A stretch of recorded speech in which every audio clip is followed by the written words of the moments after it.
take a look at that gallery. Hell yeah. Nice. Nice. Okay, there's original end. We can't scroll through these easily. That sucks. iPhone 4S. Wow, this is outdated. And a halberd. And a halberd. And where's the ladder? We've been carrying a halberd this entire time. Yeah, we have. Aww.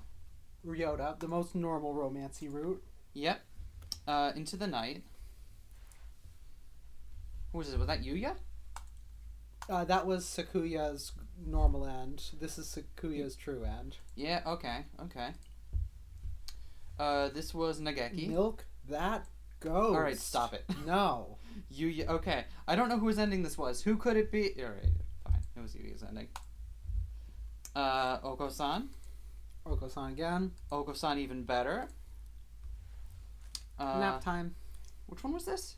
Is that with the teacher? Yeah. Hot for teacher? Yep. That's Shu. And that's Shu true end. That's Angle. What was his name? Yeah, that was his name. I don't remember his full name. Oh, okay. Higure, maybe? Higure, Angel. Carve it into your soul, kid! That's setting Asuka. That's the true end for those two, and this is my favorite ending. To be the true Java Sparrow. That's us. We're a sparrow. Lesbian biker delinquents who will never break a single traffic law. And now, for the thrilling conclusion. Wait. What? Wait. Waiting. No, never mind. That was ending 13, right? Yeah. Cool. Yep. Yep, we are good to go. All right. Are you ready to find out the truth of this world? I am. Should we go for canon name for the canon ending? Sure. All right. Yes, it is. No. Hiyoko is decidedly not okay. No, she aren't. is not. She is in grave danger, as we have learned. I feel like we need to display human portraits here. Yeah. Definitely. All right. Okay.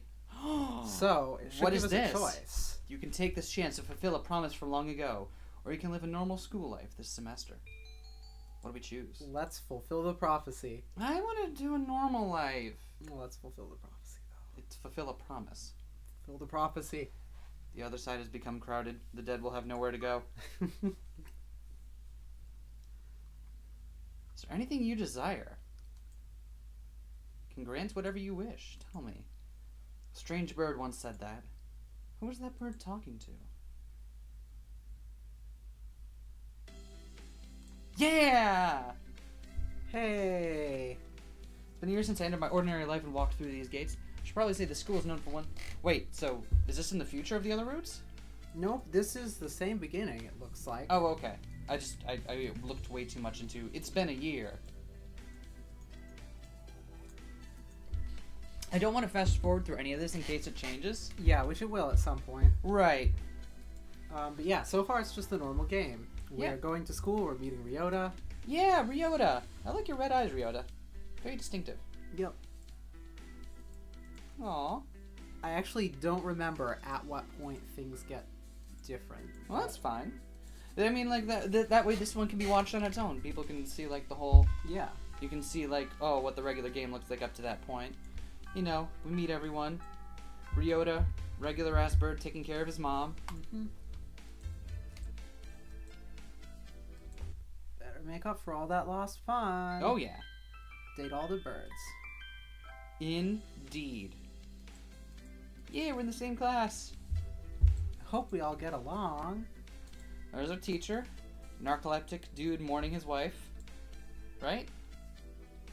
Mourning dead wife? Yeah, I think... Yep. Now that I think about it, I can't remember if it was wife or girlfriend or what, but mourning... Mourning dead partner. Yeah. Okay. He sleeps with... yeah, of course he does. Aw, look at how tired he already looks in that picture. He's like, I'm just gonna go ahead and sleep right here. Oh, sleepy Moe. Isn't it? Dude, could you imagine a moe where everyone's just really tired and cuddling and watching anime the entire time? This probably exists. What about certainly. an anime where the people just hang out and watch anime the whole time? I think that exists already too. That better exist. Now, what I want is an anime where they hang out and watch the same anime, but it's the next episode. Oh my god, that's way too... But if that was the case, then the episode they're watching, they would be watching the one after that. It would get nested. Yes. Oh. Oh no. Oh no. Somewhere... It's time loops all the way down. Somewhere in the world, Douglas Hofstadter just perked up his ears. If strange loops constitute consciousness, Mm-hmm. could there be a sentient temporal loop of sufficient complexity if time travel were a thing? Probably. I'm sure Alistair Reynolds would agree with you on that one. My mind is fucking blown. I've never thought about a sentient temporal non-physical being. I don't know how that works. The reason I mentioned Reynolds, because he had a short story about how a colony of these tunneling worm-like creatures on some far planet basically constituted a consciousness. Yeah. Like, moving at a glacial pace, but one of the people there decides, like, no, we can't fuck with these guys because this is a conscious being. Like, the way that they interact with each other and the way that, like, even though it's slow, is the same as, like, electrical signals in our synapses. So if anyone would believe you, Sam. So, he seems to be subscribing to functionalism about minds, namely that what constitutes a mind is not a matter of what sort of meat happens to be doing the thinking, but more a matter of particular functions or patterns or what have you. Right. And anything displaying those is consciousness. That's just what being a conscious being is, having those particular states and functions. Which is the same argument that people would be like, oh, we can create synthetic intelligence if we just put up all the wires correctly. Right? Not even necessarily that, in that if it just has the right states and functions, it may not even matter if it's wired the same way as a human is. Right. So it's just about mirroring the functional states. Mm-hmm. Okay. Sorry. No, you're right. You're right. It's I took it a step too far. But that's definitely something that some actual thinkers do believe. In which case, I wonder, ghost burp. Could a thinking being be constituted of a series of functionally interrelated temporal states? I mean, if you're into Hofstadter and you're into functionalism, I don't see why not. If you accept that time loops are a thing, there's no way that couldn't become a strange loop from which consciousness would arise. So, I mean, if you believe Hofstadter, then I think you'd believe that, right? Luckily, I'm not a functionalist, so it doesn't matter. A consciousness made out of different timelines all doing their own thing. Yes. And the consciousness changes those timelines basis. That's so cool, actually. That's really awesome.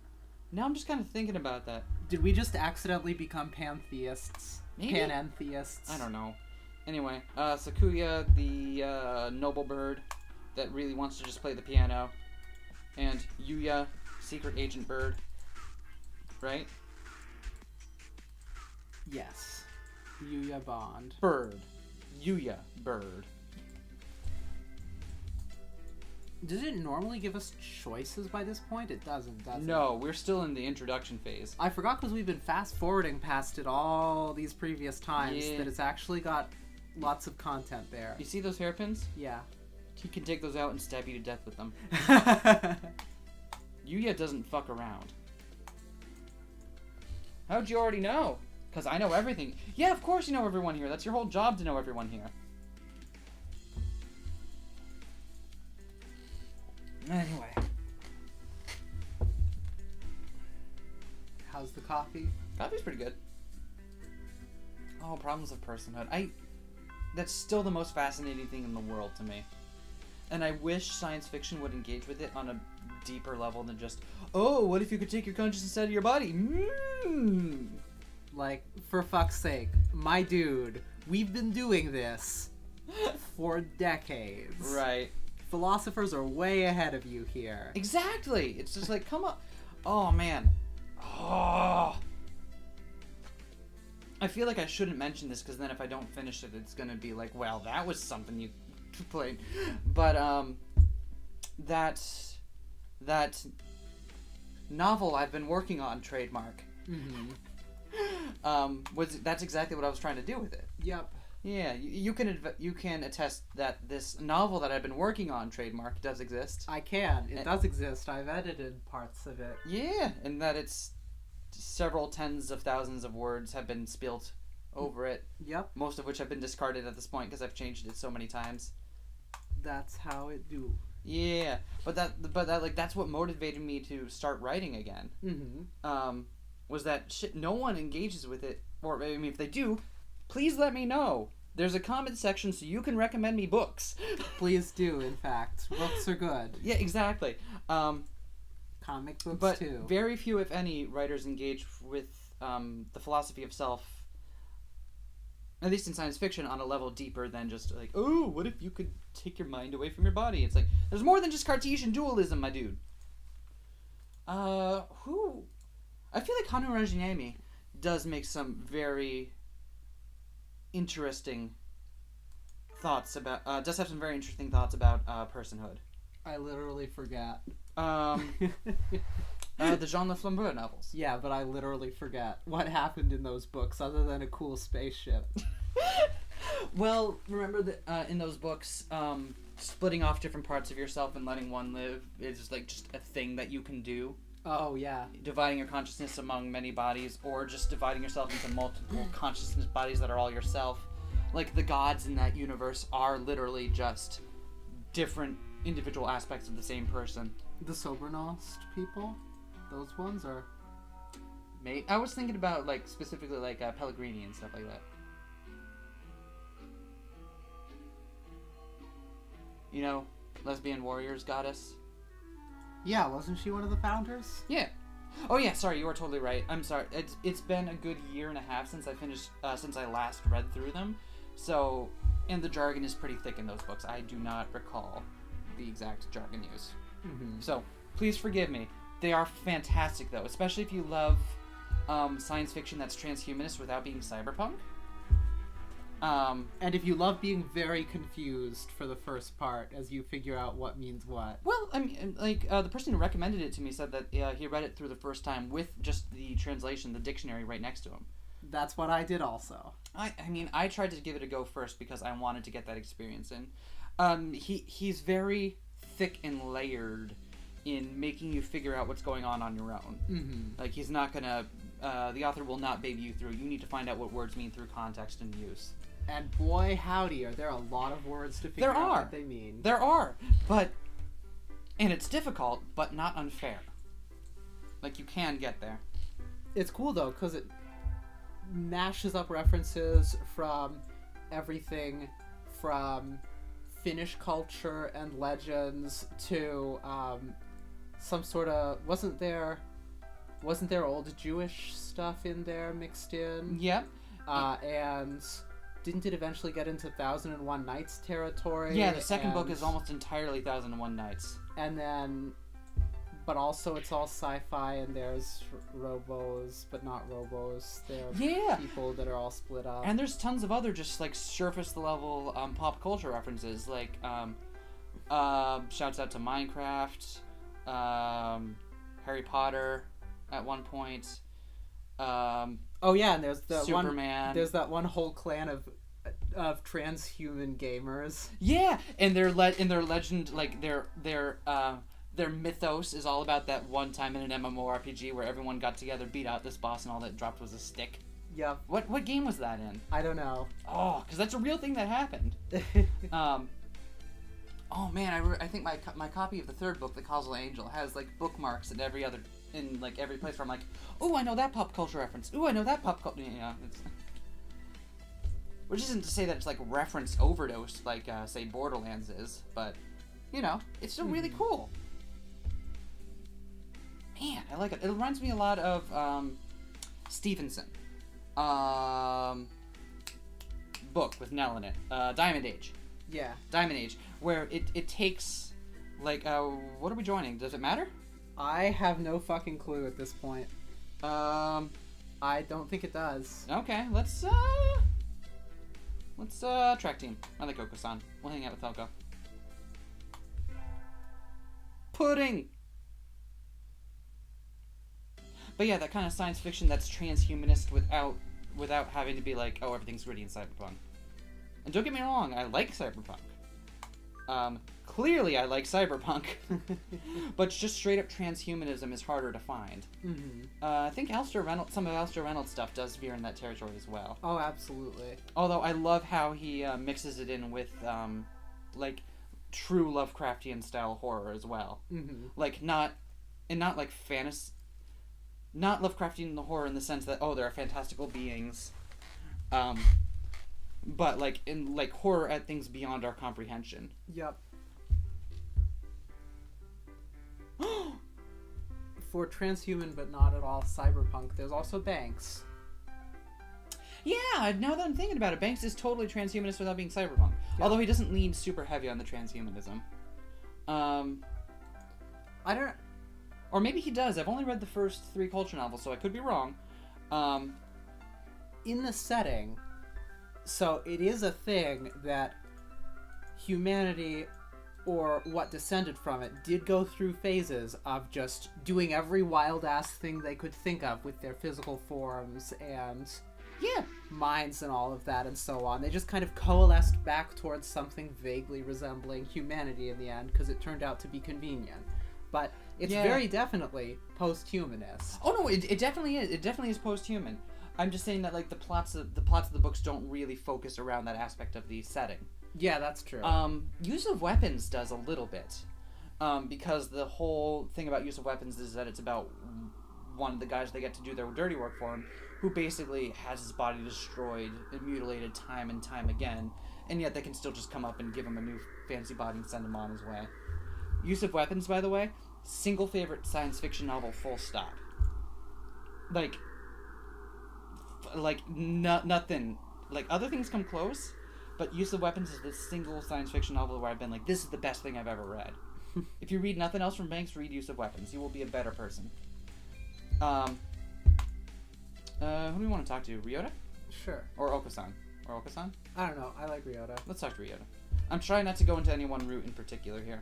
Yeah, so we just fucking die immediately. Well, I mean, I assume because you said there's no strategy guide for this part, that it's just going to give us like what the ending will just happen. Yes, that is, if I remember correctly, what will occur since we chose to fulfill the prophecy. So in that case, I'll keep talking about transhumanist sci-fi such as Anne Leckie. Yeah. Yeah, that's another good one that's not cyberpunk but is still transhumanism. She's definitely super influenced by Banks. Did you finish reading the Ancillary Justice books? Yeah, did you? Yeah, I totally did. I finished reading them first. You did. But I read Providence before you did. That's true, I still haven't read that one. You need to read Providence. What I like about her setting is that, like Banks in the Culture novels, it's set in like a space opera setting. You know, people are flying about everywhere. There are multiple alien species going on. And it's all played straight. You know, it's like they happen, but there's a language barrier. They happen, but there's like very difficult. We're gonna go back to Gaim. Yep. But the politics in between different species are definitely fucked up. Mm-hmm. And interhuman. Yep, and interhuman. Still, that is true. They are extremely fucked up politics. Mm-hmm. I really loved Providence in particular, though, mainly because. Not only do you get to see like the setting for the first couple books from a different part of that universe, but the main character is like super anxiety all the time, and I'm like, I can relate. And the other thing I love about Anne Leckie's settings is that they're all is that she treats gender just not as a given. Mm-hmm. Like in both of the main settings we've seen from her so far, in both the setting from the Ancillary Justice novels and the setting in Providence, gender is not something that is taken for granted. Mm-hmm. In the first 3 books, the main character Breck, because of the society, what are Breck's pronouns again? They? He? I don't recall. Well, she. Probably. Probably. Oh, because right. So you're is right. everybody in the Imperial Ratch. That was a dumb question. So Breck grew up in a society where they don't make distinctions on gender between between like visual signifier, but between like biological signifiers. So whenever she encounters someone else from a different culture, she defaults, at least mentally, to female pronouns unless she has a good reason, unless she knows specifically that this person prefers someone else, because she can't tell the difference. And in the second book in Providence, you haven't read this yet. This isn't a spoiler, I promise. Okay. But the main culture the main character grows up in. Want to go hang out in the library again? Sure. And the main character, the main culture that the main character grows up in. You don't choose your gender until later on in life.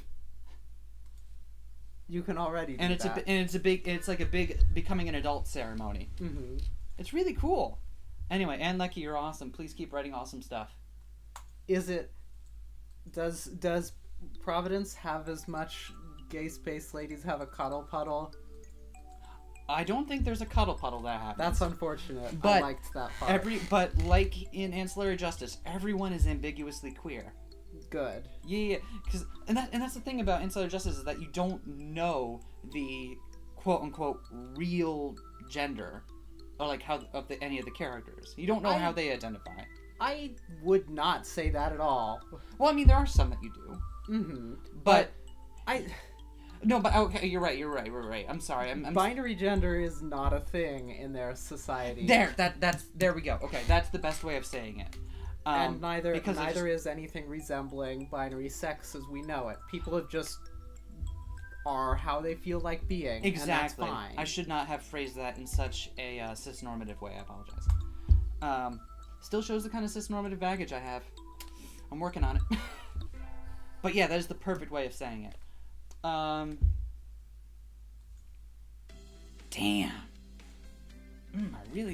I didn't think I was gonna like space opera because stuff like fucking Star Trek and Star Wars are like, they kind of bore me. Then you realize there's space opera that's gay also. Exactly. And that's what matters. Well, not just that it's gay, just that it has more interesting things going on than just blah. Oh, hey.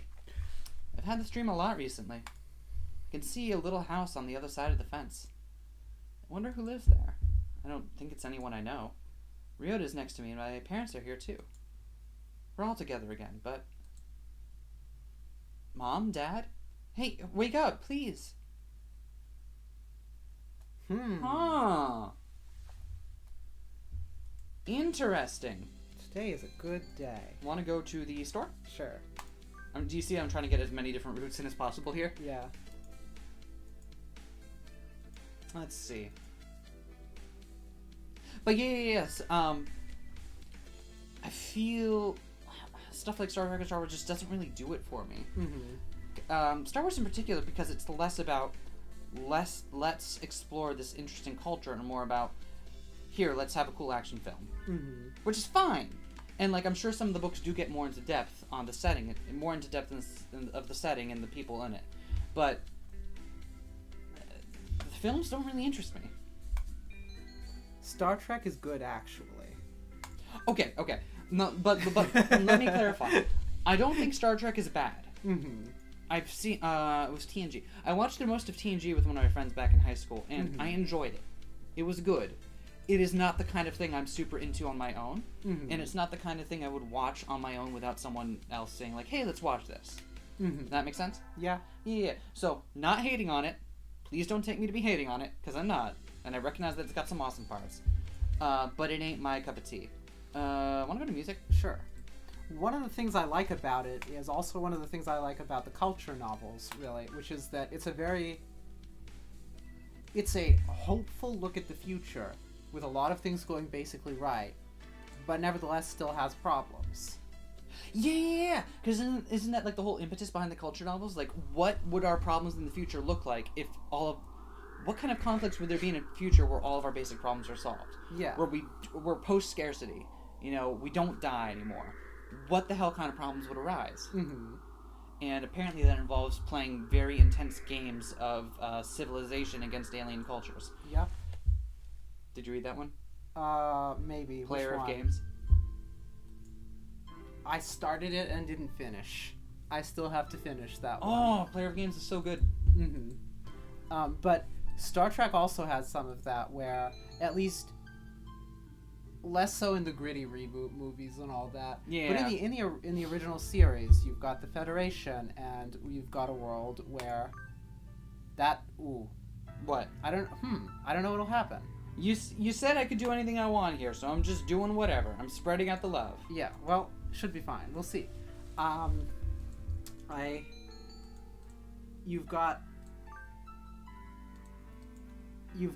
a galaxy where a lot of things have basically been peacefully resolved, and where a lot of the problems we have today don't happen, and that was forward thinking ahead of its time on issues of gender and race and so on. Yeah.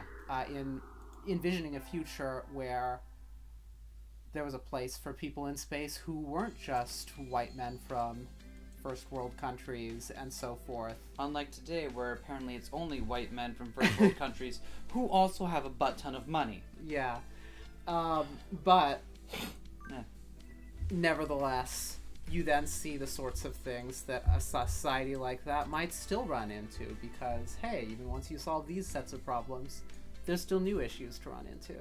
Yeah, that aren't always, like, readily apparent. Yeah.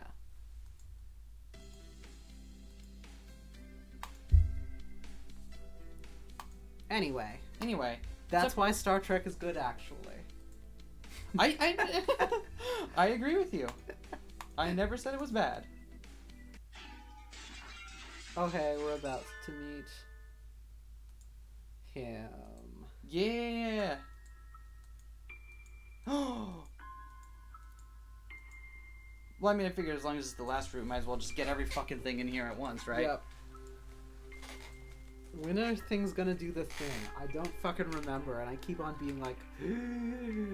Yeah, because I'm gonna feel really sad if we've been doing all this excellent banter, and then we've been doing the route wrong this whole time because I can't actually just pick whatever I want. So... Because I don't know if you just noticed, but I've been fucking on point talking about sci-fi for the last little while. Yeah? And if I have to throw this all away because we made a wrong turn somewhere, you might sleep on the couch tonight. Worst comes to worst, we could start podcasting. Man, apparent fucking lay. This could be the first podcast. No. First and only. Could you imagine? That, or we save this and just put it over a different game. Or we could do that. But then it'll be really weird when I stop every once in a while to be like, hey, look, it's Ryota. No, I And think we're that would playing, just like, make it even better. Bayonetta. It's like... But actually, what if we Let's Played one game with the audio track of ourselves talking over a different game? This sounds like a Frank Zappa song waiting to happen. It sounds fucking delightful. You're delightful. No, you. No, you. I can't be delightful because I'm out of coffee. Oh, I'm you no want longer delightful. Here, I can have some of mine. No, your coffee is precious. You can have some. No. Okay, fine. I don't know. Yeah, that's what I figured, is that we will... Wow. Yeah, is that we'll take him and we'll... Oh, and that's the... Oh, shit. Okay, I guess. Ciao. Damn it. No. The problem with the canon name is we're playing a VN, and it keeps saying Tosaka, and I keep on forgetting that we are not playing Fate right now. That dream again. Ryota, my parents, and me at a stranger's house. A strange bird who comes to me as a magician. Says he'll grant any wish that Ryota and I make. Maybe not today, maybe not tomorrow, but one day. Interesting. Well, we must still be on track, because we're still getting weird dream shit. Mm-hmm.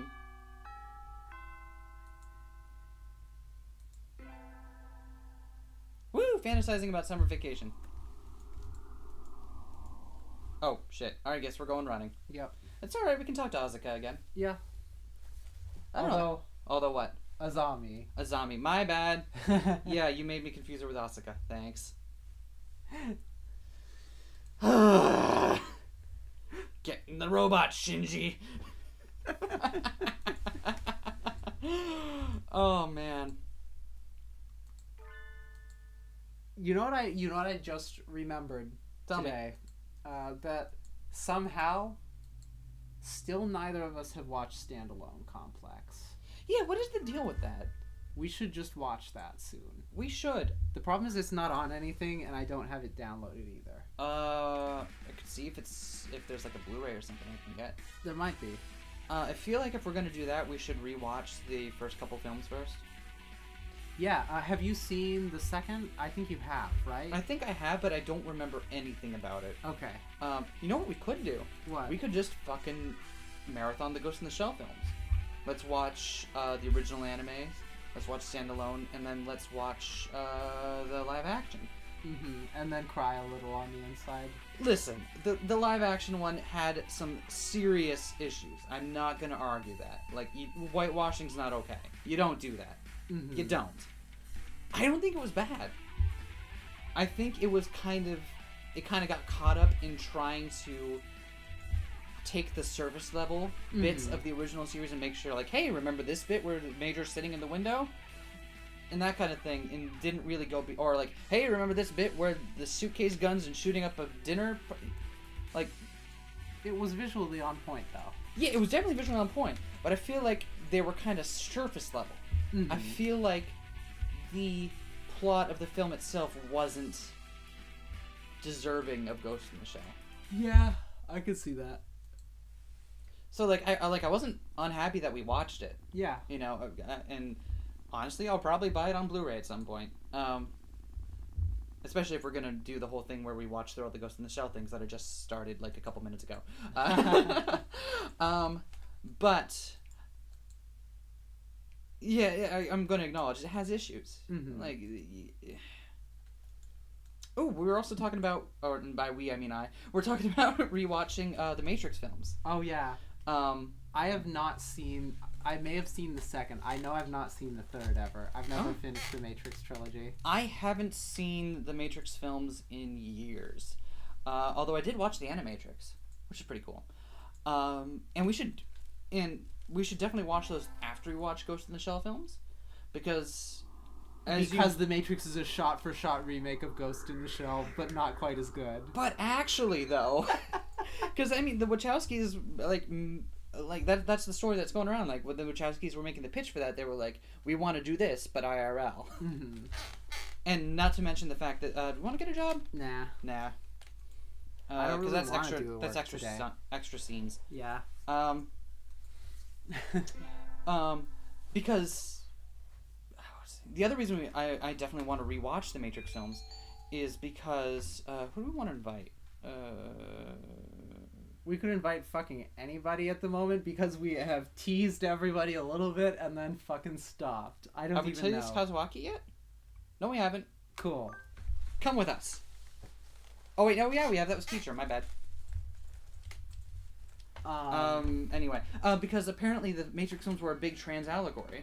I know you're not still convinced find on that it. questionable. I know you're not convinced on it, but apparently it was a thing when the films came out. I wouldn't have known because I was still single digits probably. I was really young.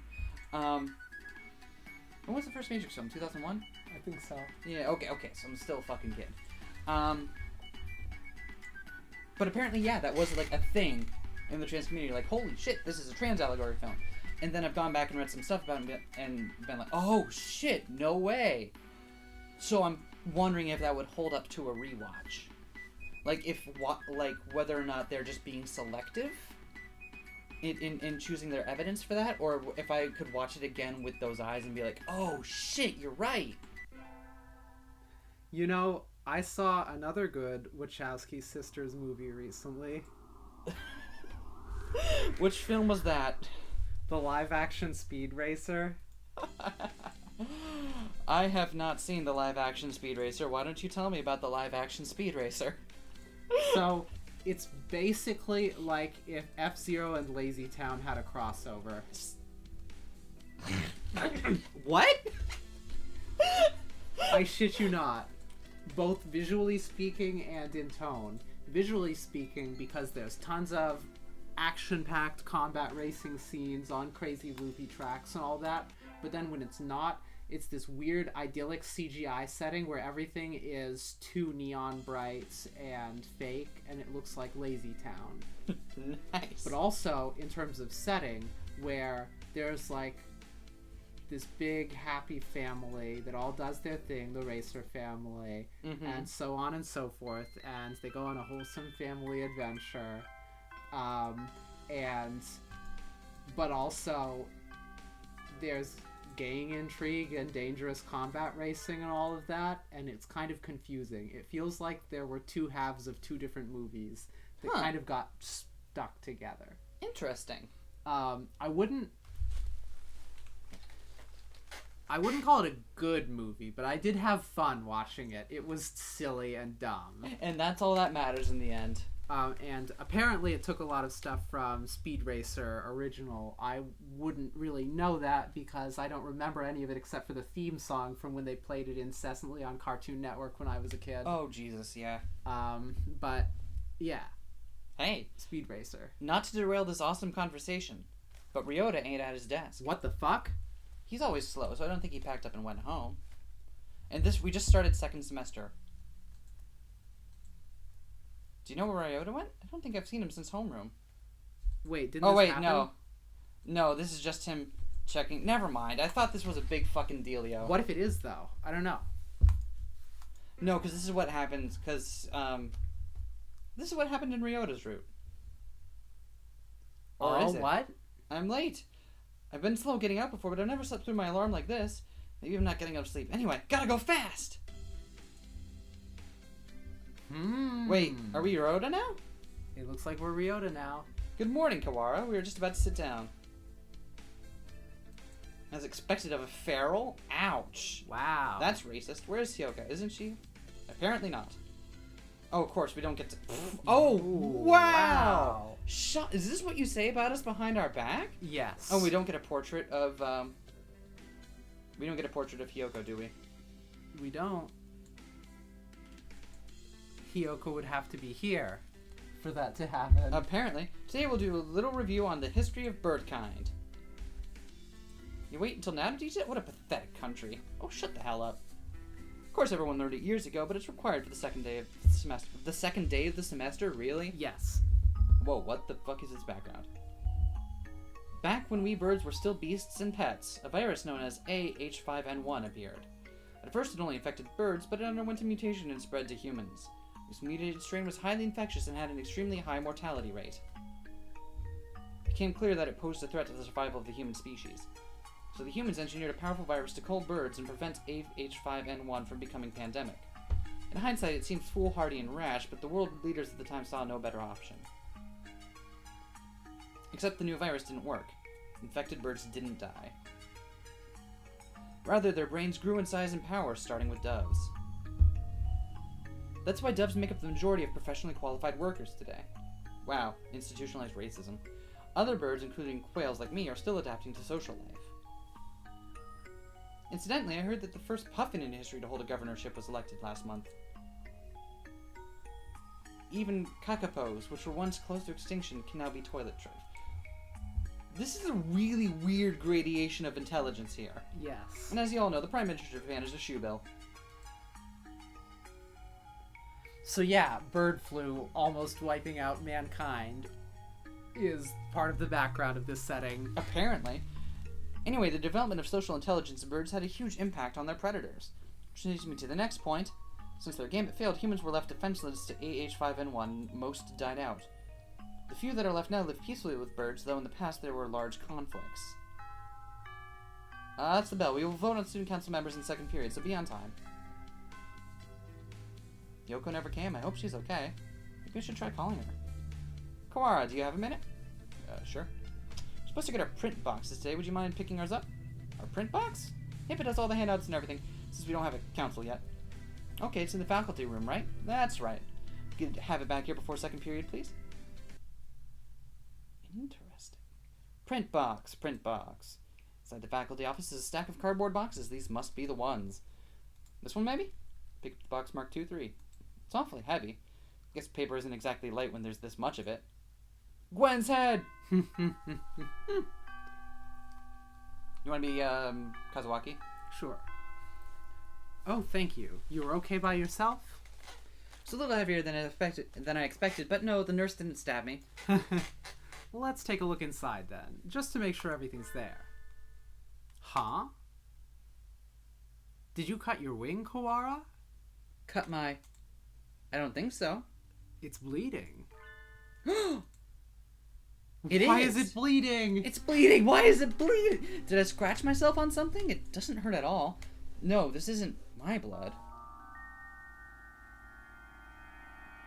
What is that? There's blood leaking through a corner of the box. I feel sick, but I reach out and open the lid anyway. Inside the box is a human head. The eyes are glassy, but even like this I still recognize her. She wasn't late. She was here all along. It can't...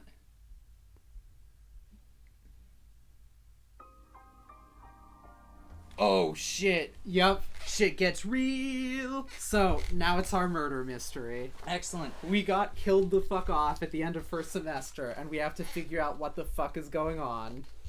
So is this where we get bad end? Like, IRL? Or something like that? What? Is this like a continuation of one of the routes where we got bad end really early on? Basically, yeah. Basically. That's cool. Sorry if you were enjoying Two Queers Talk About Science Fiction Hour, but we got a murder mystery to solve. It's still pretty sci-fi. It is, but I mean, we're not going to just a ignore genetically everything. engineered virus turning birds intelligent. This is a sci-fi game.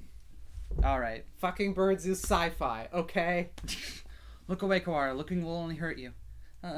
Wait, but that was my only line. I'm sorry. Emergency alert. Emergency alert. We have entered a state of emergency. All students please evacuate to the gymnasium. That's not evacuating. That's just moving to a different part of the building. Repeat, we have entered...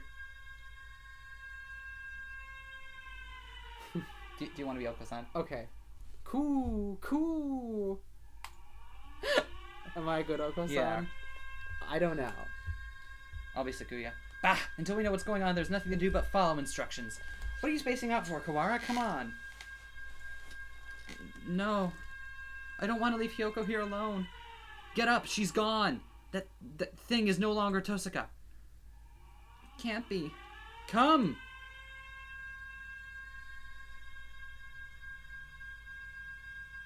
Oh shit, we've never seen the gymnasium before. By the time we arrived, the gym was already crowded with students and teachers. No one seems to know what's going on, though. The gym echoes with whispered speculation. Hey, did you see the box? Yeah, you had that too? Yup, well, the class rep opened it and I didn't see, but apparently there was a human arm in it. Ours had half a leg. It was really gross. Damn it, Shu!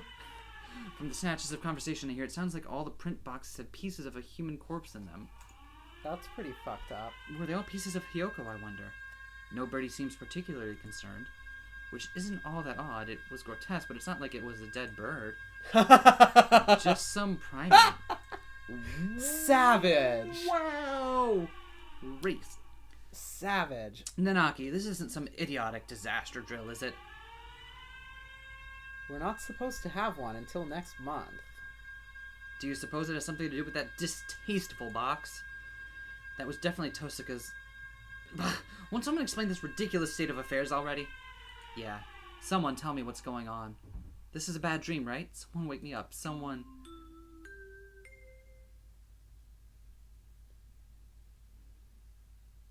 What? What? Do you want to be Mino? Sure. Is everyone here? This is Ichijo Mino, the headmaster. The headmaster? It seems we have all gathered together without panic or noise. Excellent. Unfortunately, there has been a natural disaster outside. This school is a designated evacuation site, so please remain here a little longer. Natural disaster? Nonsense. The weather is perfectly clear. Cool. It's not like we're anywhere near a volcano or anything. I demand an explanation. Headmaster! Just what is going on outside? If he's the headmaster, then why doesn't he have the head? Does this have something to do with Tosaka Hyoko? Why have you brought us here? I repeat, there has been a... No, imbecile! What? The gymnasium erupts in whispered discussion once more. Well, that changed nothing. Still have no idea what's going on. Oh, I thought we were going to get a portrait from Mino. Nope. Nope. Are you alright, Kawara? No, yeah, I am. This could prove to be a very bad day for us all. Could prove to be? It already is. Cool. San, no, she's... San is an older breed, much closer to pigeons of the human era. Maybe he doesn't understand the concept of death. Trying to explain would only hurt myself. The headmaster has proven entirely unhelpful. What should we do, Nanaki? Well, we can't exactly carry on with class. I agree with San. Let's abolish class distinctions. Let's go get Hyoko. Calm yourself. Took you a moment? You got me. To relinquish your sanity during a state of emergency is suicide. I'm fine. There's nothing wrong with me. Sir, we can't just leave her there like that. May I go back to the classroom just once? Well, the principal did ask us to remain here. But he didn't say we couldn't leave the gym, now did he? What principal was it, huh? I'm curious. Which principal asked you to remain there? Sorry. The categorical imperative. There you go. That one. I'm coming with you. As president of the student council, I have a responsibility to get to the bottom of this. Thanks, Sakuya. Do not flatter yourself. I'm not doing this for you. Tozuka was foolish, loud, and had no manners or sense. But she never deserved anything like this. I swear by my blood, and my name is Labelle, I will find the one who did this. You shall be my assistant. Come, Kawara. Wait, maybe I shouldn't have taken the two birds that wind up Holmes and Watsoning together. And so I exited the gymnasium in Sakuya's majestic wake. I want to know what happened to Hyoko. Who did that to her and why? Can the evacuation possibly have nothing to do with her? Why wouldn't the headmaster explain anything? My head was a raging whirlpool of questions and no answers, and I did not yet know what we would find.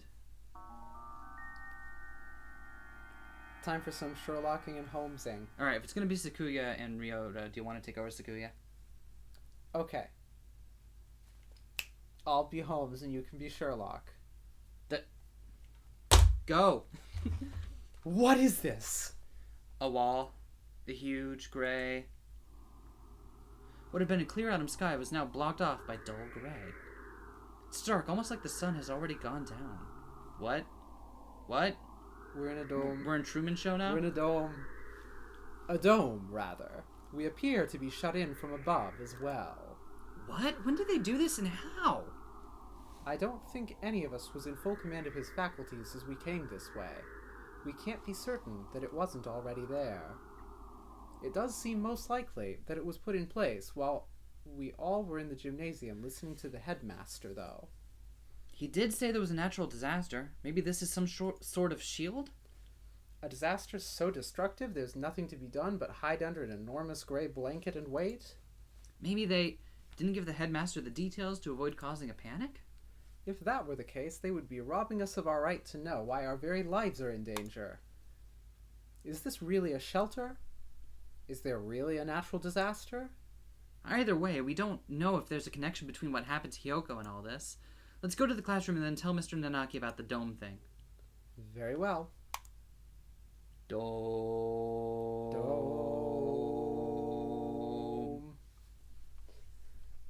Looks like the other classes left theirs as they were as well. They're at the teachers' desks. Is everybody else planning to stay in the gym? Japan is a country full of fools who have grown lazy through too much peace. I doubt anyone else has dared take it upon themselves to investigate this matter. I gotta admit, I didn't think it was gonna come down to Sakuya and Ryota. I knew Ryota was gonna be in there somewhere, but Sakuya? Yeah, who knew? Not what I was gonna guess. The box is still where I left it. Inside is... I can't, Sakuya, I'm sorry, could you? No matter. What is this madness? Huh? There's nothing here. Huh? That can't be right. We left it right here. It's not like it got up and moved on its own, is it? Someone came and removed it while everyone was at the gym? This is life, not some third-rate mystery novel. Exactly, Sakuya. Oh yeah, Yuya's here. Yuya!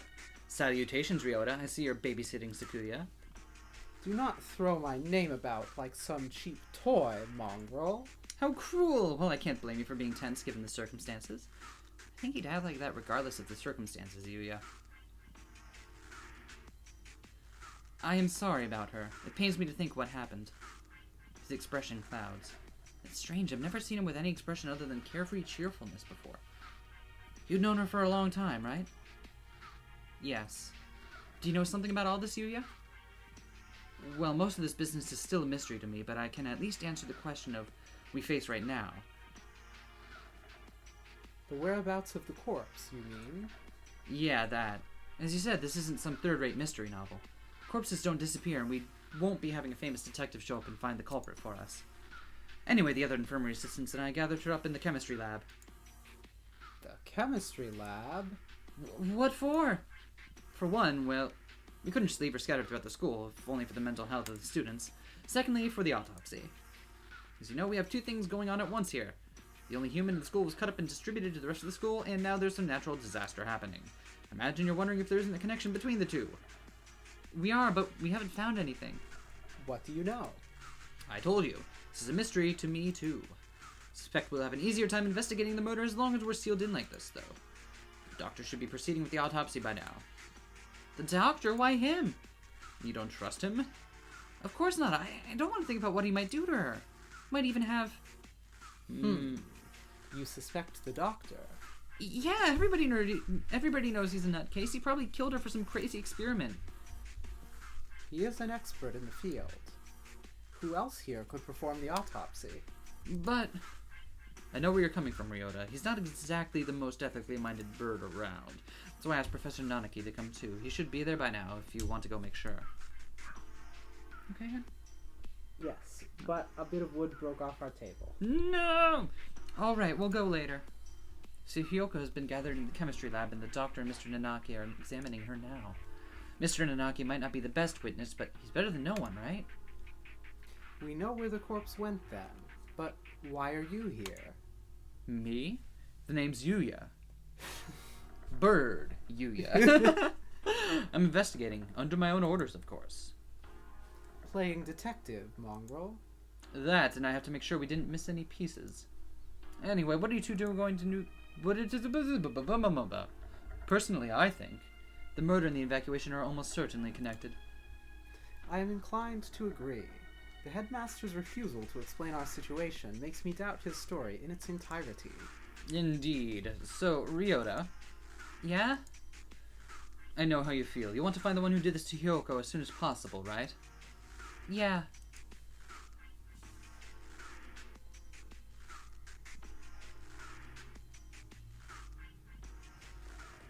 Okay. I needed to click again. I needed to click again. My bad. Hyoko. Gone for a moment, and suddenly she was turned into this. Who did that to her? I'll find them, and I'm gonna find the culprit, and I've never felt this emotion before, but now I feel nothing else. When I find that bird, My thoughts exactly. And unfortunately, the school is a mess, and we won't find anything by chasing after her shadow. The shadow?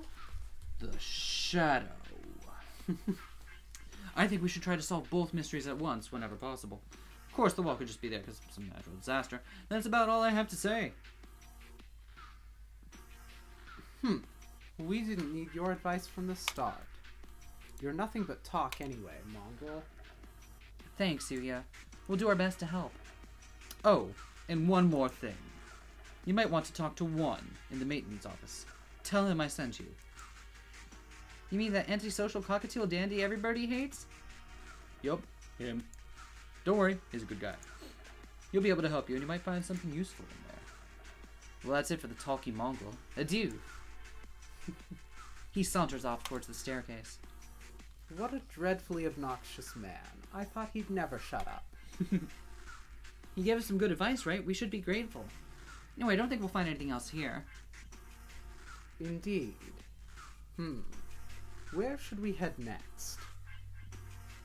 I doubt we would go amiss by visiting the lab, the maintenance office, or by investigating the wall outside. Right. Let's go to the office first. Maybe this one guy will be able to help us. I thought it was going to be like an interactive thing where we pick which way we go, but it seems like it's railroading us right now. Yeah, I believe so. Which is fine, because it means I don't have to think about it. You can just kind of sit back and enjoy the bird mystery. The maintenance office. In other words, the repairman's shop. I doubt we will find anything useful there. Yuya said to go, right? I doubt the integrity of his advice. Jeez, is that anything to say about your own brother? You should be nicer to your family. My family? Do you mock me?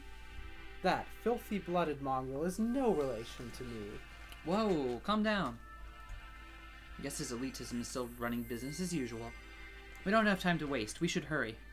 The maintenance room is in the corner of the main building on the ground floor, right?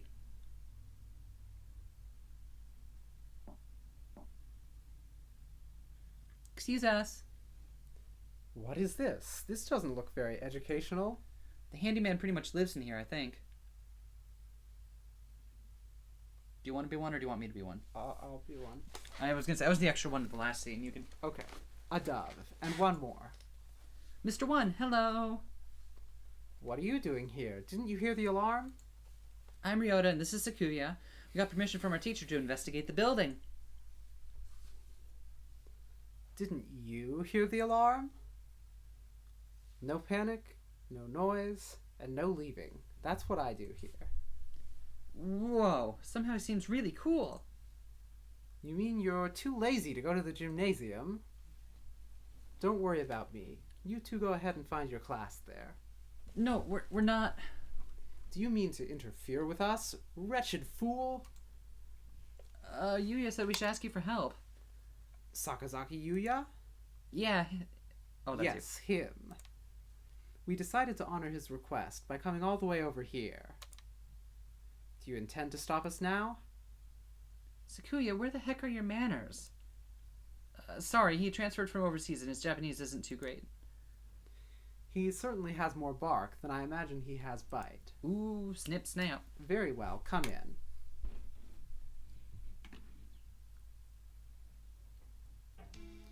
What did you say you gentlemen were investigating? Two things. The murder of Tosaka Hiyoko and the mysterious wall outside. You've been in here the whole time, right? Do you know what he's talking about? Yes, I got an idea of it from Mr. Sakazaki. In other words, you know only what you have heard from that mongrel. Useless. I know plenty about the school itself, though. My job is to take care of the entire campus. Maybe you know what the big gray wall outside is, then? Nope. Useless wretch. Sakuya, calm down. Though I'm not sure there's anything we can learn here right now. Oh, wait. Mr. One, could we use your computer? Maybe we could find out what's going on outside. Sadly not. Everything's been cut off since this morning. Even the telephone wires, eh? This is too thorough. Can't think of any reason why they need to cut communication systems off if it weren't for some sort of storm protection. This has been a wild goose chase, then. A complete waste of time. Let us go, Kawara. Wait. I have a bright and massive piece of advice for you. Bright and massive? What? If you get stuck, try the headmaster's office. I've been almost everywhere in the school, but never there. You might be able to find something out about the wall if you check in there. Of course, the headmaster did not speak to us in person in the gym. If he was broadcasting from his office... Then he might still be there. Asking him certainly seems like the best way to get some solid information. We should try that. If you need a break later on, feel free to come back here and rest. Anyone Mr. Sakazaki sent is trustworthy. I'll get you some notes. If you find anything, you can come write it down. You never know what could happen in a situation like this, and you don't want to forget anything. Wait, are we actually going to get to play a murder mystery? I don't know. We'll find out. Thank you, Mr. One. We can come back here later. For now, we should check the lab or the wall. For those two, we can try the headmaster's office. Want to do the lab first? Sure. And then we can tear down the wall. Da-na-na, na-na. Oh, sorry. Excuse us. It's always been one of the gloomier parts of the school, but today the lab is downright depressing. Why do they have human skeletons on display? Why not bird skeletons? I don't know. Well, there's probably lots of human skeletons laying around. True that. Hello, Kawara. Sir, thank you for being with Hyoko now. Of course. Sakazaki came and asked me to come right after you two left the gym. He must have gone past us. How unfortunate. The doctor is lining the pieces of Hyoko up on one of the lab benches. Meh. Must you glower at me so, Mr. Kawara? I'm not glowering at you. Do you disapprove of my handling of her? He gives me an evil smile. No, that's not it. I just wish we had a doctor who wasn't this malicious. Are you finding anything, Dr. Iwamine? Not yet, no. I only just finished assembling her. It'll take some time. Oh, glorious time. I will send word to you when I've finished. Perhaps you have something else to do while you wait? Mm-hmm. Very well. We shall not interfere. Come, Kawara. Right. Oh, Mr. Kawara, a moment, please. Yeah? Allow me to give you a hint. A hint? You suspect me of foul play, do you not? In light of that, I shall leave it up to you whether you decide to believe me or not. Anyway, I think you've missed something very important. Eh? One might say that you've forgotten something. Perhaps you should bear that in mind, Just a little bit off, but I'm sure you'll find the answer yourself if you keep looking. Isn't that beautiful, Mr. Kawara? The sound of your life crumbling apart around you. I take it does not suit your tastes. Very well, he was rather fond of the unusual himself. A pity. He? Well, then you can handle the outside investigation, I, the internal. Good luck, Mr. Kawara. Right. Thanks, Doctor. He's definitely enjoying himself. What a psycho. What did he mean when he said I was missing something? Maybe he was just trying to lead me astray. Better not worry about it for time being. What were you talking with Kawara about, Doctor? Nothing important. Just giving him a little emotional support and encouragement. I see. That's good, then. I'm sure you'll remember not to cause any trouble for my students, Doctor. We step outside once more. The great dome remains, blocking out the morning sky. Let's get a closer look at it. We can't see much from over here. Indeed. Alright, which one of us is going to be the dome? I'm going to be the dome. Finally, a dream. A lifelong dream. I get to be the dome. Iron, maybe? It's quite firm at any rate. Maybe it's some sort of shelter. My phone's out of range. Maybe this wall is blocking the signal? That seems likely.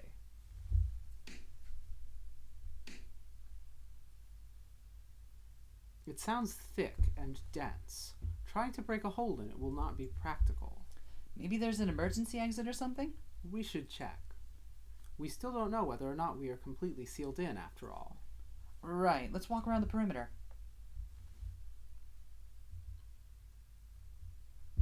Doesn't look like there are any doors or anything. Indeed, it appears to be identical all the way around. Do you suppose it is ventilated? I can't say I fancy the prospect of suffocating under this thing without even knowing why it's here. I think an emergency shelter would have some sort of airflow built in, yeah. If not, then we're in deep trouble. What are you looking at? Up there, is that some sort of hatchway? He points upwards. Ah! He's right, about 20 meters up, there's a joint or something of a different color. It does look like it might lead outside. Let's go look. Yeah. Nose. I don't see any sort of latch. Can we open it by hand? I think you mean by wing. Yes. Immersion break. Oh! Yeah, maybe there's a switch or something somewhere. It does not seem like we can do anything here now. Let us remember its location and return later. I don't like to think about it, but there really is such a terrible disaster out there that this is the only option. Maybe it would be better to leave it shut anyway. Indeed. Let us move on. Like, the language of the game keeps making it sound like it's going to become an open investigation type dealio. We still don't know what's going on outside. I've got enough on my mind just thinking about Hyoko, but I'm worried about my family outside, too. Hope my mother's okay. I suppose we finished the first stage of the investigation now. Yeah, we got a better idea of the situation, I guess. Doctor's working in the lab, Grey Dome covers the entire school, but for one small hatch, and we can use the maintenance office as a base. Mr. One did say... Indeed, he suggested we visit the headmaster's office. Yeah, it's on the first floor. Let's go. This is not what I expected, by the way. Headmaster, sir! Are you within? We demand entry. Rude even to the headmaster? Wonder if the doctor's the only person in the entire school who he actually respects. No reply. Let's go in. Wait, Sakuya, that's... It's locked? Ah, where is that old geezer? Maybe he's pretending to be out so we'll go away? Indeed, he never was the type to walk about the campus. Or perhaps he has locked the door from the inside, and plans to stay inside until the siege lets up. Should we wait around? We have no time for such frivolities. We shall enter this room if it means reducing the door to a miserable pile of splinters. It's the headmaster's door. I don't think it'll be easy to break down. You speak the truth. Let us ask Nanaki if there isn't a key to open it from the outside. Yeah, we can head back to the... Huh? What is it, Kawara? I thought I heard something. I hear nothing. Perhaps you are imagining things. Like something being dragged across the floor. Listen, there it is again, behind.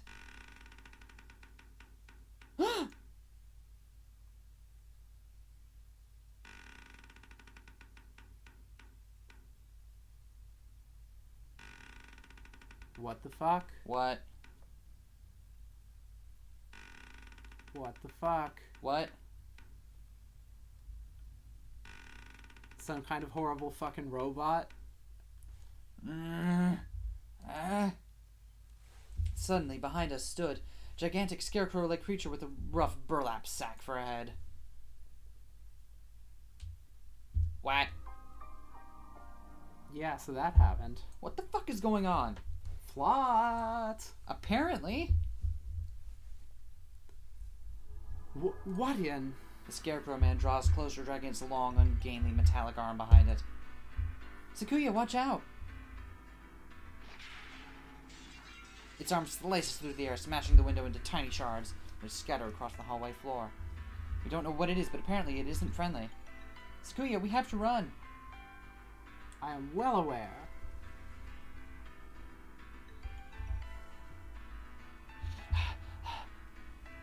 Did we lose it? I'm about to fucking lose it. I think so. Luckily, it moves so slowly. What was it? Surely no one could devise a prank as bizarre as that. It looked like a biped. It was humanoid, but I don't think it was a human. I've never heard of a human made of metal and burlap. A murder, the dome, and now this. It's positively wonderful afternoon. I know not who is behind these trickeries, but they must have a death wish to mock me so.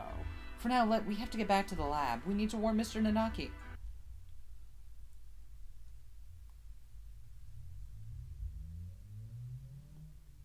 Oh, welcome back, Kawara, Shirogane.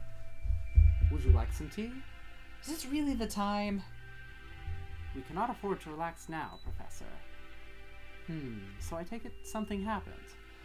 The headmaster, he must have been hiding from the Scarecrow. It smashed the window. Calm yourself, Kawara. You become incoherent. Sorry. We were attacked by a gigantic creature outside the headmaster's office. It was a bizarre thing, like a scarecrow in appearance. But this crow wasn't scared. Sorry. That was very good. Thanks.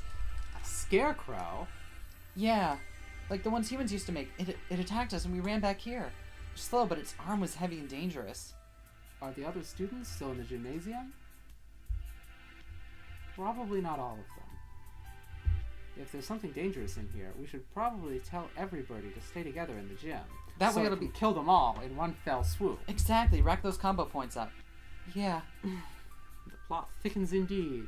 Not only are we trapped under this confounded dome, but now it seems we must contend with this monstrous new guest. I wonder what the Scarecrow man's connection to all this is.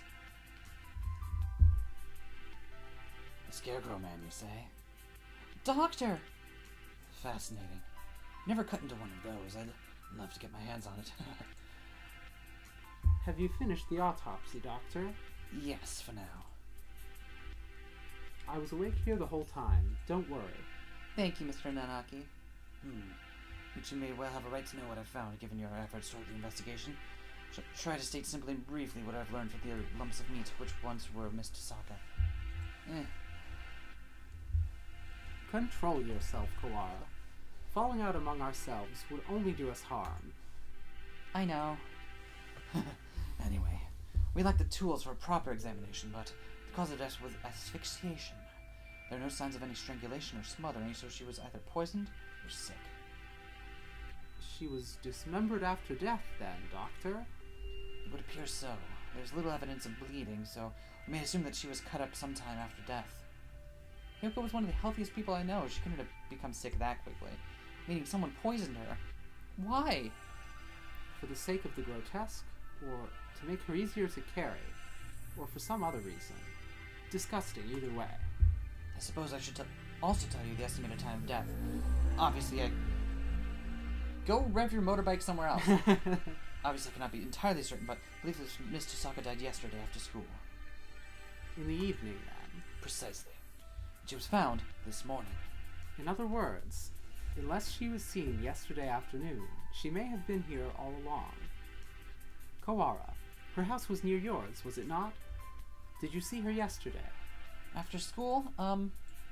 No, I didn't. My mother asked me to run some errands, so I went straight home yesterday. That's right, I went home alone. It's too late to regret it now, but maybe I just asked her to walk home with me. I see. Perhaps we should ask any other students with whom she was close. All of them, that is. She really got around. She really got around. You're going out again? Be careful. It sounds like wandering around the school could be dangerous. Don't worry, we can outrun the Scarecrow if it shows up again. Incidentally, I went home early yesterday, too.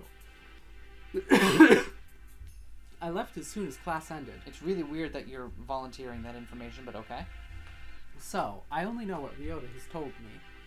I wish I had some useful information, but... I was in the infirmary right up until I returned home as usual. Know nothing of what happened in the rest of the school, sadly. So neither Mr. Nanaki nor Dr. Iwamane saw Hyoko yesterday afternoon. Oh, right! Can we ask a favor of you, Mr. Nanaki? A favor? The headmaster's office is locked. We think he might be hiding in there. If there's a spare key to his door. Could we use it? A spare key? Yes, there should be one in the faculty room. I'll ask the vice principal for you. Thank you, sir. We'll be back soon. Be careful out there. You too, sir. Shit is getting real. Kawara is a strange boy. I wonder why he lied about going straight home. What? Oh my god, it is the Truman Show. Except we're Truman. We won't be able to talk to the headmaster until we have that key. Let us work on the murder case until then. Right, we should ask everybody where they were yesterday. The doctor said he was in the infirmary until he went home. I wonder if we can trust him. Do not bias yourself with baseless suspicions, Kawara. Yeah, I know. I think maybe you trust him a little too easily, Sakuya. He's a world authority, but that doesn't make him honest. You know nothing of what that means. The head of the Labelle family, my father, was once crippled with chronic illness. He was cured by medicines developed by Dr. Iwamine. He makes medicine? Save the sleep talk for your dreams. Have you no idea what contributions he has made to the medical world? Apparently not. I didn't know. I thought he was some kind of mad scientist cooking up nothing but death and all-around woe. You have become biased by the foolish rumors of the peasantry. Reconsider yourself. Before you wreck yourself. In any case, the Labelle family is indebted to him. A noble bird will never treat a benefactor with disrespect. So that's why he's so polite to the doctor. Does that make him biased as well, though? Anyway, let's go. Very well. Where do we want to go first? Gymnasium. Yeah. Because maintenance office is just like a base thing. The gymnasium. The students in the gymnasium have grown somewhat restless since the evacuation. shut up with no explanation, and now this suspicious individual wandering the campus. I guess even doves lose their cool eventually. San, where are you? Cool.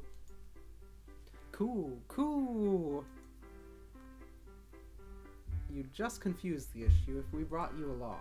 We came back because we had a question for you. Cool. That's not what I usually practice on ground after school, right? Cool. Did you see Hyoko while you were out there yesterday? Cool. Can we really be sure that he would have noticed her even if she had been there while he was running? Good point. Cool.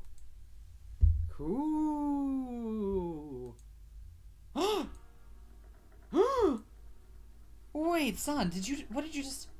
Cool. After that, imbecile. Cool. The infirmary? Could that have been Hyoko? She wouldn't have been stained with blood until after she died. She was a bit hyper, but I don't think she'd still be walking around at that point. Cool. So someone covered in blood was going to the infirmary after school? Who in? Whoever he is, he's our prime suspect now. Thanks for telling us, San. Such a wonderful bird. At least we found something, even if it raises more questions than it answers. Yeah. Some bird who San doesn't know. Could have been someone from outside the school? It's past noon already. Let us hurry onwards. Mr. One? You two again. Come in. How goes the investigation? Well, I hope? We went to the headmaster's office as you requested.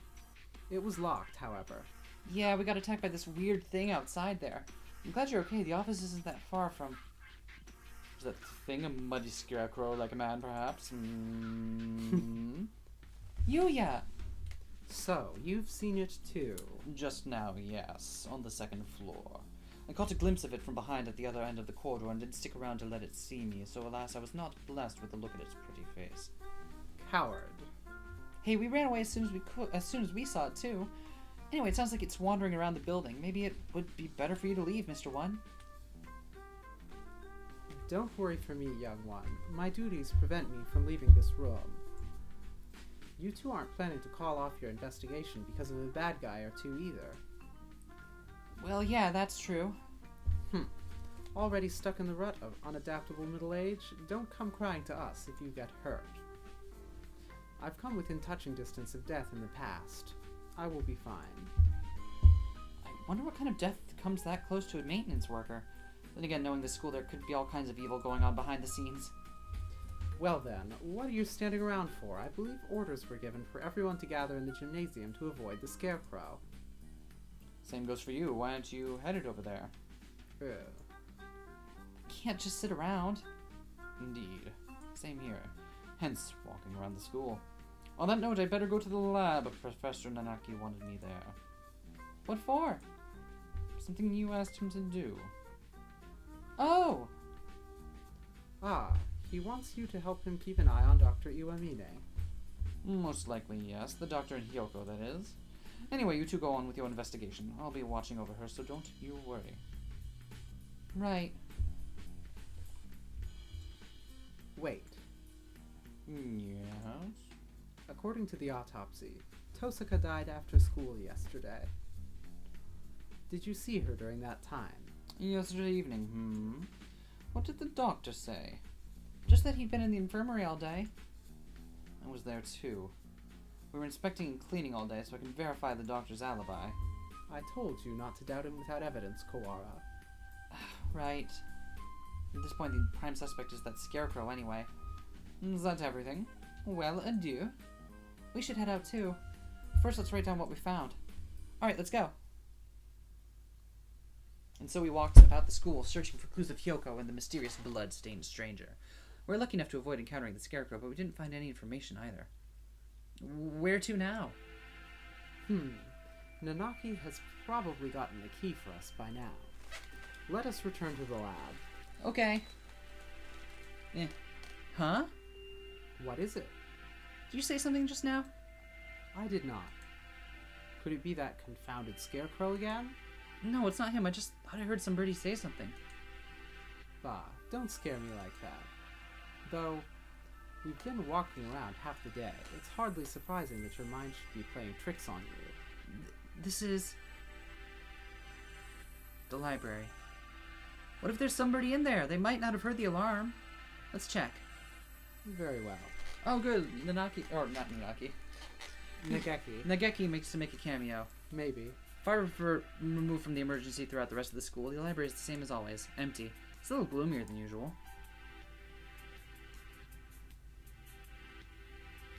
Guess there's no one here. Pull yourself together, Kawara. I have no use for subordinates who lose hold of their sanity. What am I, your subordinate? Sorry, Sakuya, let's head back to the lab.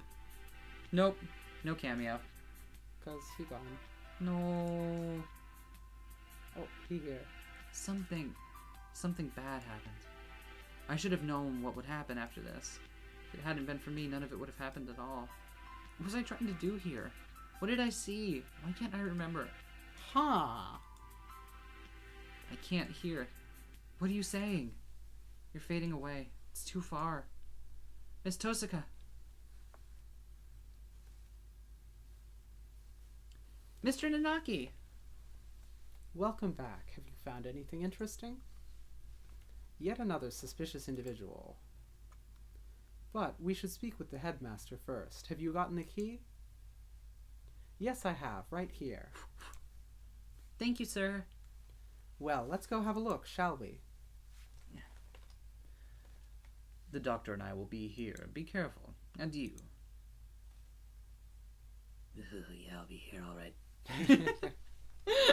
Playing in all this blood.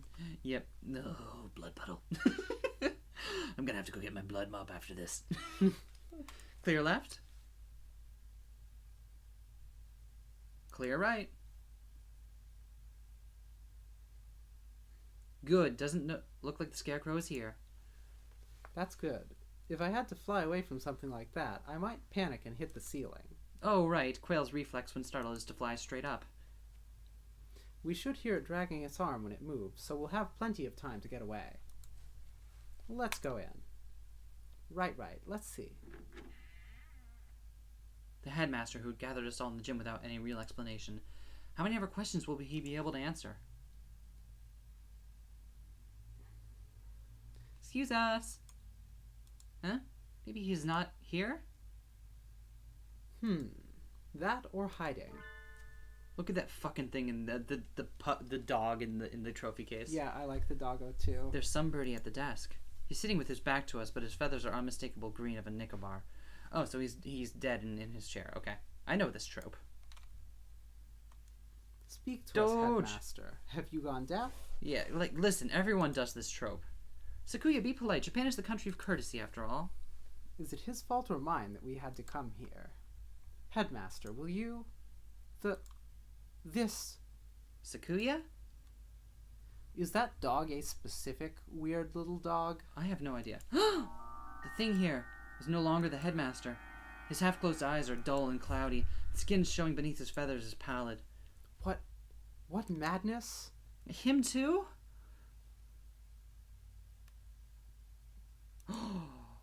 Second class end. We didn't get a first class end. But now second class. Oh. What? Yeah, I don't know what that was. But... yeah, I don't know either. Poisoning. Only a few hours ago. I believe he was already dead when the announcement was broadcasted this morning, though. I checked his broadcasting equipment, and it looks like they put the video together from last year's disaster drill footage. Meaning some birdie killed the headmaster and gathered everyone in the gym. Why would anyone... There is no explanation but mere obscene delight in the grotesque. I think we may all be vastly underestimating the magnitude of whatever's going on. It might be better if we kept this to ourselves for now. I concur. Until we have a proper grasp on the situation, telling the others would only cause unnecessary panic. First Hiyoko and now the headmaster, both poisoned. Were they killed by the same person? Doge. More rationally, they must have had a reason for killing him and fabricating the broadcast. This must be connected to the quarantine. Since we're finally here, let us search for some clues, Kawara. Right.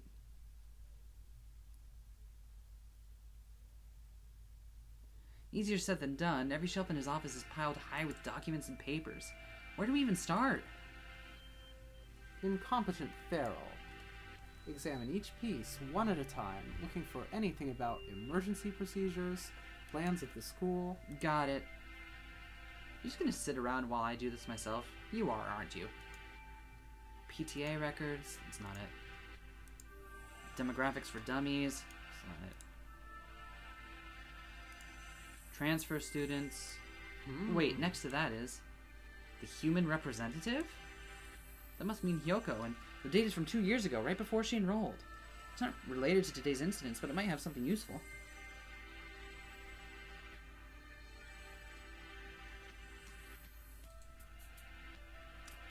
There doesn't appear to be anything about converting the school into a shelter. Anything this large scale would have to leave some sort of paper trail were it official. Hang on, Sakuya. What are you reading, Kawara? This. The human representative. It's locked, even though none of the others are. A minority representative is no more important than a transfer student or the like. There's no need to have it sealed up like a criminal record. I wonder what's written in here. We can't exactly ask the headmaster to open it for us. I don't suppose the key is in here somewhere. Just rifle through his pockets. Don't worry about it. Maybe we could ask Mr. One for help? Do you intend to break it open? Yeah, it'll be faster than looking around for the key. And... that? I was wondering about it as well. that thing on his desk, some sort of control panel? Whatever it is, it's suspicious. I believe it is a control panel for some machine, yes. And spread out next to it is... the dome. the dome. Maybe this controls the dome? Or the hatch we saw earlier? One did postulate that it would be in here. Locked, of course. I doubt we will find it easy to break that one. Yeah. All the same, we have some actual hope of getting out of here now. Even just that is comforting. Let's go talk to Mr. One. I think we have exhausted the possibilities of this room for the time being. Let us go. The time being? Yeah. It's a being in time. Remember when we were talking earlier Yeah. about the possibility of a consciousness arising? It's canon now. Yep, callback jokes. Mr. Kawara. Yes, sir? I see you have yet to lose your open distrust of me. Well, 2 people have been poisoned, and we have evidence that the perpetrator went to the infirmary. It's sort of hard not to doubt you a little, sir. Not too hard for Sakuya, though. How honest of you. Did you find it yet? The thing you forgot about. The thing I forgot about? Must be talking about what he said earlier. No, I'm not convinced you're not just trying to mess with me. You sure you're not trying to keep me from finding something you thought nobody knew about? How cruel, Mr. Kawara. Your boundless suspicion wounds me. It doesn't look wounded at all, more like amused. I have no reason to regret you for solving this mystery, Mr. Kawara. Let me give you another hint. There are no riddles here. If you want to find the truth, you only need to keep going. You need not use your brain at all. What are you talking about? No riddles. Wait, not that. You mean to say that you know the truth already? Well, who knows? If you do, then tell me. I told you, you only need to keep going. Everything here is a plot that was laid out just for you, after all. Just for me? Oh, wait, he sees the fucking fourth wall or something? I don't know. How long must you babble, Kawara? Come. Sorry. I take it this is a challenge, Doctor? You may take it that way if you so wish. I swear I'll find the truth, and if I find that you killed Hyoko... oh, I do look forward to seeing what sort of answer you find.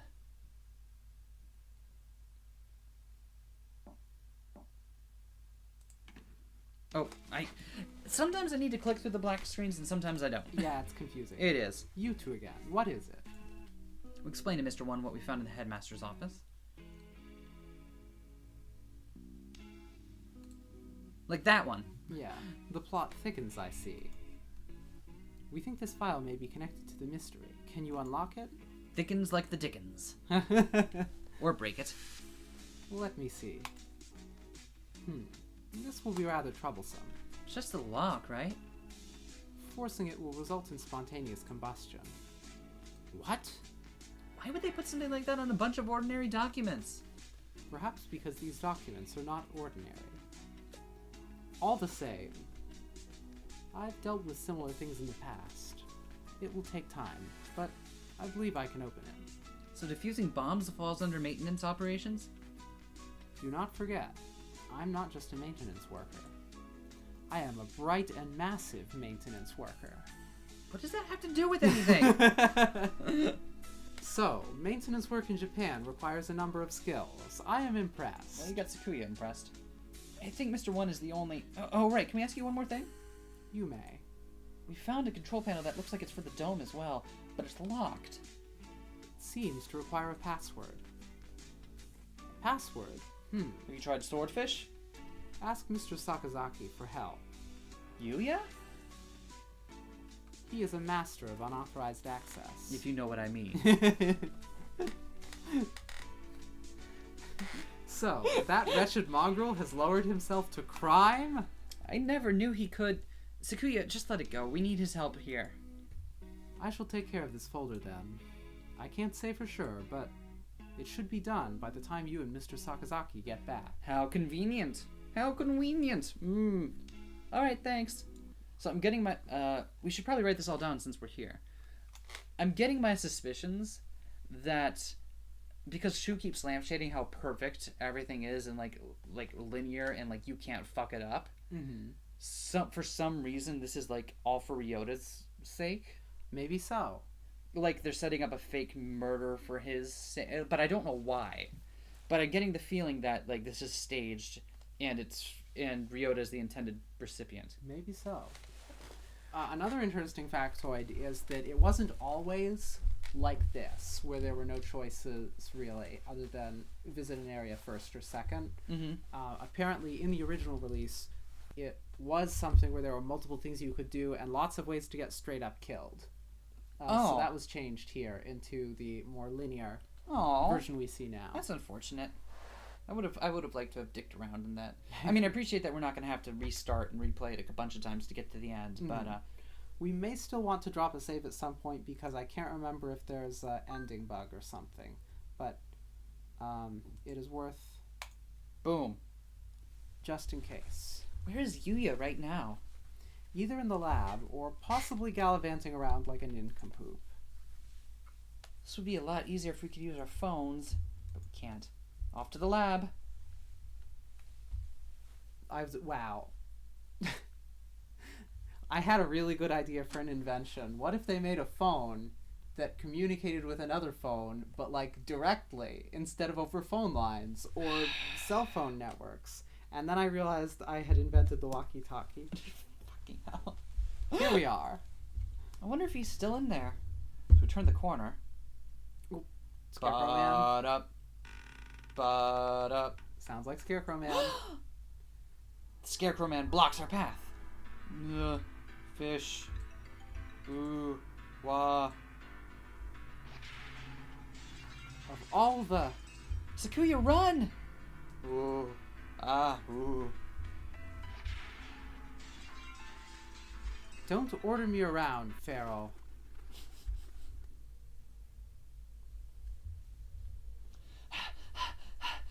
We lost it, right? Oh, shoot. Sakuya and I must have run in different directions. Hope he's okay. All the times to run into that thing again. If it's lying in wait for us like that, we can't rely on the noise of its arm to find it. And the dome makes the building dark, so it's hard to see. We better be careful. Where is it now? I want to head straight to the lab, but... Huh? Did I just hear something? Oh, hey. What are you doing in here all alone? Did you see the wall outside? There's been an emergency and everybody's supposed to gather in the gym. You should... You're... Kawara Ryota? He knows my name? Have I met him somewhere before? Yeah, have we met before? The unfamiliar mourning dove shakes his head. This is the first time we've spoken. Then why do you know my name? She told me. Miss Tosaka. Hyoko? Alright, didn't she say she made friends with a freshman who's in the library all the time? Can I ask your name? Fujishiro. Nageki. You're friends with Yoko then. Did you maybe see her after school yesterday? Was she acting strange at all, or... Oh, shoot. He didn't hear the emergency broadcast, so he probably doesn't know what happened to her either. She's... Don't worry about it. You don't have to explain again. Huh? I already know. Oh. She washed up here and spoke to me. Which can only mean one thing. She's dead. He doesn't exactly make things easy to understand. Almost as if he's talking to himself and doesn't care whether or not his interlocutor knows what he means. She washed up here? Do you mean yesterday? If you know anything about what happened to her last night, please tell me. I do not. Miss Tosaka did not come to the library after school yesterday. So she didn't come here either? Thanks. I need to hurry back to the chemistry lab, and you should probably get out of here too. There's a suspicious individual in the building. It was not yesterday that Miss Tosaka came here. It was... just now. What? What?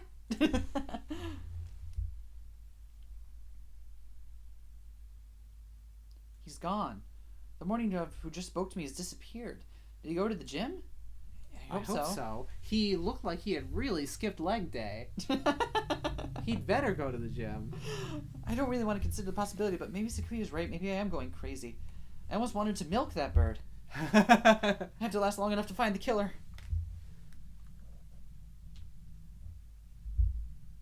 You're late, Kawara. Blasted feral doves. Sakuya, you're safe. He was pretty worried about you, Ryota. He couldn't sit still the entire time you were gone. Silence, mongrel. Thanks. Sorry for worrying you, Sakuya. Anyway, Sakuya filled me in on your adventures. Do you want me to hack into the headmaster's computer? Can you do it? Naturally. Just leave it to me. Come on, let's go. It's cyberpunk now. We're gonna hack to the gate. That doesn't immediately make it cyberpunk. Oh, welcome back, Kawara. Sir, about this control panel. What about it? Can't you tell? It must be the controls for that dome. Right. I suppose it could be. It's locked, though. We were gonna have Yuya get into it for us, but... That's illegal, you know. That doesn't matter. Don't you comprehend our situation? I never said you shouldn't do it. We don't have much choice, do we? Go on. Thank you, sir. This is gonna be some 4 pairs of hands on one keyboard type of hacking, if you know what I mean. I think there are 0 pairs of hands here. It's gonna be 4 sets of wings on one keyboard type of hacking, if you know what I mean. Well, having Mr. Nanaki's approval certainly helps my conscience. Let's see. He wakes up the computer, and before long, I have no idea what he's doing to it. Wow, I never knew you could integrate in that way. I imagine he spends his spare time stealing illegal X-rated videos off the intertubes. X-rated videos can teach someone how to do this sort of thing? Maybe I should watch more of them. All I saw in the last one was some duck's 9-inch corkscrew penis. There we go. Now then. There. We're logged in as the administrator now. Woo! This only has an open and close button, so that's pretty straightforward. Well, I'll leave the rest of this to you two. Press this button, either the dome itself or the hatch will probably open, but with the headmaster dead, we have no way of knowing what's happening outside. If there really is some terrible disaster, then opening the dome could put everyone in danger. I wonder if Mom's at home. I hope she's okay. There is a dangerous individual wandering the premises, and the bird in charge is dead. I think it would be wise to open the dome now. That's true. We did get you to help and everything. We should. I'm glad I dropped a save. I wonder. I want to open it, but at the same time, right now we have a locked room murder mystery. So if we open it, then we lose any chance of finding the killer. Yeah. We can always come back and open it later, right? Probably. They leave it closed. Might be more dangerous to open it, but maybe still better than being stuck inside with a scarecrow. Too many buts. Stop waffling, Kawara. Bah, I'll do it myself. I said no. Hey, wait. Escape hatch opened. I guess it's not for the whole dome. No matter. All we need to do is get a look outside. Just having the hatch open is better anyway, in case there really is a storm or something out there. The escape hatch will close automatically in 15 minutes. To reopen it, please reboot and try again. It closes on its own? That seems like risky design. 15 minutes isn't enough to get everyone out. Let's go out and take a look before it closes. We're going outside again, Mr. Nanaki. If it's safe, we'll organize an evacuation at the gym. That's a good idea. Maybe I'll come too. Sakazaki, Doctor, what will you two do? Well, I don't have any more business here. I shall return to the lab. Leaving Hyoko alone with another man would hardly be gentlemanly, so I'll go with the doctor. Well then, let's go, Kawara, Shirogane. Yep. Oops, I missed a line. Oops. Oh, it was just very well. Okay.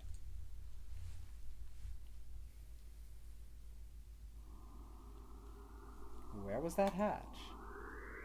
Have you eyes or pickled onions? Right there. The hatch high above the ground is open. Looks like the control panel worked. I think everybody should be able to fly up to that. It's a little narrow, so we'll have to go 2 or 3 at a time. But outside? Yeah. It's perfectly clear. You can only see the sky, but there's no storm or gale. Think about the same calm autumn sky from this morning. Why not just fly up there and look outside? No earthquake, and no typhoon, and the announcement video was a fake. I think it's safest to assume that the whole thing was a lie. I am curious about the state of things out there, but the door closes on its own, so we had best think carefully before going out. Can't see the city at all. We don't really know what's going on out there, if anything. There really is no disaster, and this is all some plot surrounding Tosuka's death, and we need more clues. I'll go. Are you sure? We have no guarantee that it's safe out there. It isn't safe here either. Look, the hatch is open. It is! We can go home! No, you're supposed to be in the gym. You shouldn't go out yet. Like heck, we're sticking around with nothing to do but that bogus explanation from earlier. I can't wait any longer. I'm going out. Wait, come back. Come back at once. We don't know if it's safe out there yet. Are they gonna get fried? Yeah. A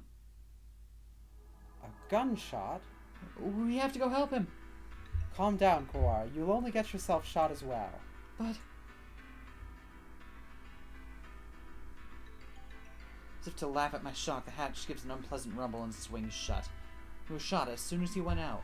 Someone on the other side shot him. It's not a natural disaster. If we go out, we get killed. But why? Because it's the Truman Show. Okay, sorry. I'm done with the dome jokes.